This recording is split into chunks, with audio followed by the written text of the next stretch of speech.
And pediatricians will also play a key role in that effort, getting factual information about the vaccine to parents who need it. WDSU's Morgan Lentis talked to a local pediatrician about parents having those conversations. Morgan joins us now live at Children's Hospital with that story. Morgan. Hey guys, yeah, so that pediatrician who I spoke with says he would vaccinate both of his daughters. They're just not old enough yet. And it's those conversations with a trusted source like your pediatrician that state leaders say will be important as we try to get more parents to vaccinate their kids.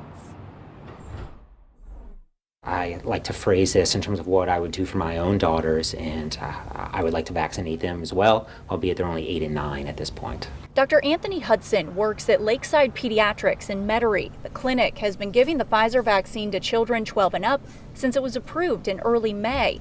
He says many parents ask about vaccinations when they visit. Just today, I had 3 parents asking about it, a 16 and an 18-year-old, parents of those 2, as well as an 8-year-old was already asking questions about the availability of the vaccine for the age group of 4 to 12. Even though approval for that age group could be months away, Hudson says starting the conversation now can combat vaccine hesitancy later. He said, "Mommy, I am tired of coronavirus." It's a struggle Angelina Vicknair understands. Her sons are 7 and 10.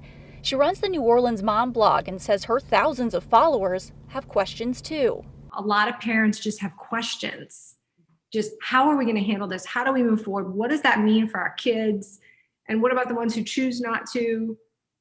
All of those things. I like to highlight the technology or the type of vaccination it is. Hudson says information from a trusted source can clear up a lot of confusion.